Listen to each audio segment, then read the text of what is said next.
Good afternoon everyone. Today our group is going to present our case study on distributed file system. A file system where data is stored in a distributed manner and users and organization can share resources and collaborate with one another is known as distributed file system. It was introduced in 1980s. Server component of distributed file system was introduced with Windows NT 4.0 and it was introduced in order to replace sneakernet. Sneakernet is the process of copying files from one computer to another using a physical medium like floppy disk. And users can access files if they are permissioned. Users can access files in different locations. They don't necessarily need to know where the file is stored, and it is useful because it is fault tolerant, it is reliable, and it is available. And it is also useful for big organizations because distributed file system is quite scalable. And when the files are stored within the local computer, it is easy to use. Over to Vijay.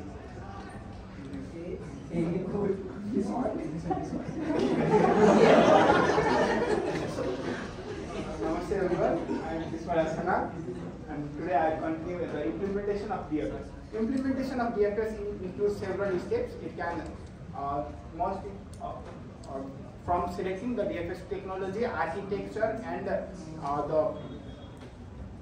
configuring server and client. And the DFS technology selected is dependent upon the size of the data and type of data and performance required. Some of the DFS technology available right now are Swan Network File System, NFS, Azure File System, Google Distributed File System, and then also Amazon File System, S3, Adobe Distribution System. Next slide.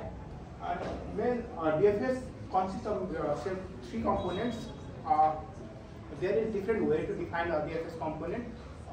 In this type, DFS consists of three components, which are clients, servers, and network. Clients are the user end of a DFS network, and servers are the resource providers, and network is a transmission between servers and clients.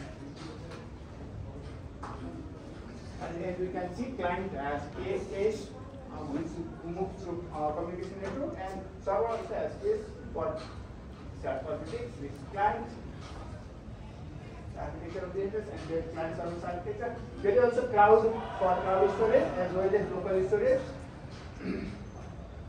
And there is an user which is client and DFS service.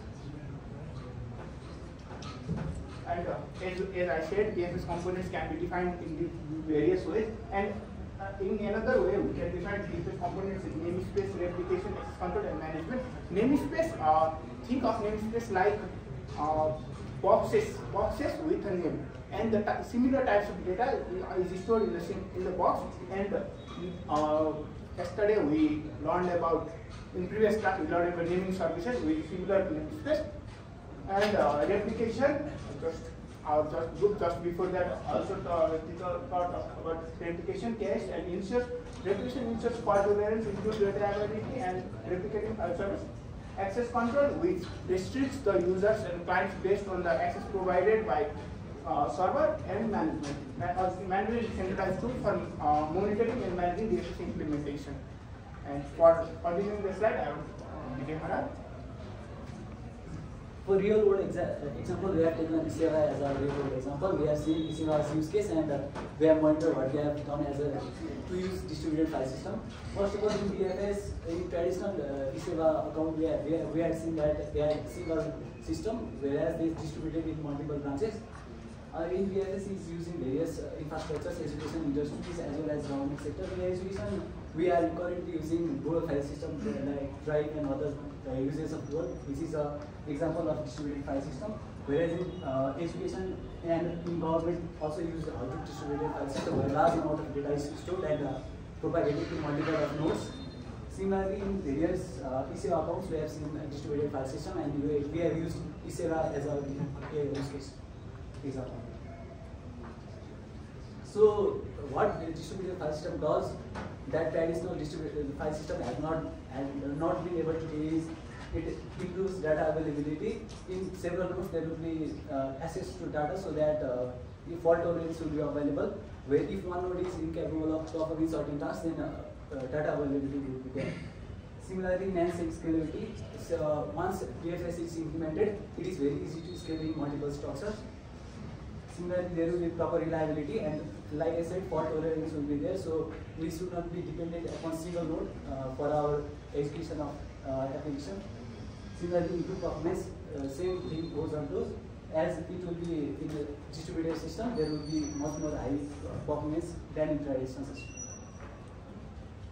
So requirement analysis first, before implementing the distributed file system, we will first analyze the resources that we currently have, and we will find problems that are in the current system. After that, we will select proper technology, which type of distributed system we want to implement in our infrastructure. Currently in Iseva, they have implemented Hadoop distributed file system as well as Amazon SQL storage service. In Hadoop distributed file system, there are multiple blocks which are propagated into different clusters in different machines.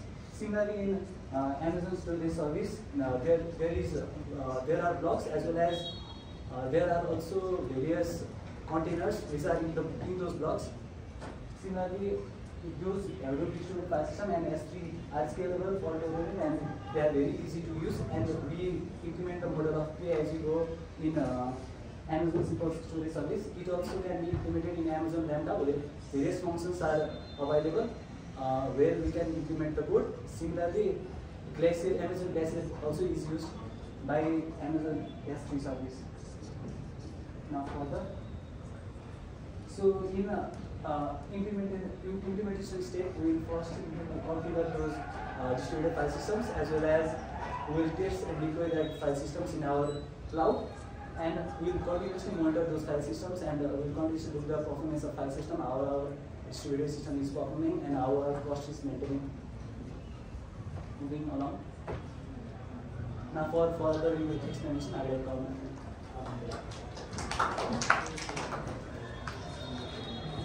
So for DFS, although there are many advantages of DFS, it still has some limitations. Some of the limitations are listed here. So complexity. So what does complexity mean?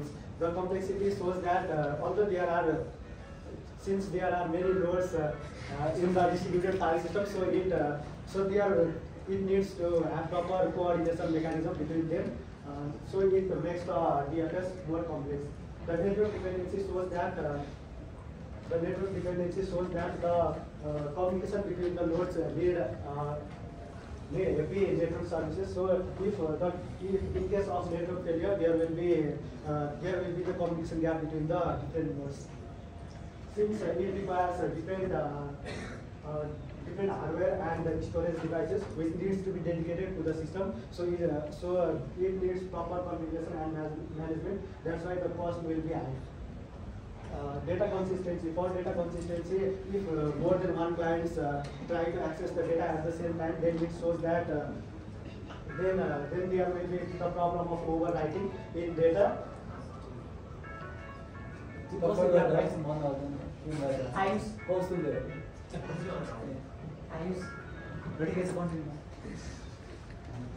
So there needs to be proper distributed log protocol to maintain the data consistency in the DFS. Since the data files are available at different nodes, so there will be multiple points which shows that it is more vulnerable. So there will be more chances of data breaching and threats to the system.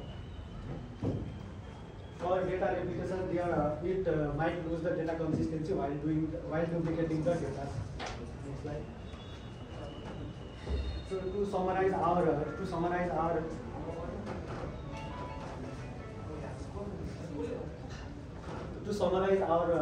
case study of distributed file management system, it simply shows that the data can be stored at the different nodes, which mitigates the problem of traditional file system. The data can be available easily. If one of the system goes down, then those data can be recovered easily from the other nodes. So the architecture shows that the data can be divided. They can be partitioned into smaller form, and they can be stored in those nodes. And other methods are data replication and caching for data storage. So the advantage and disadvantage are already discussed. Thank you.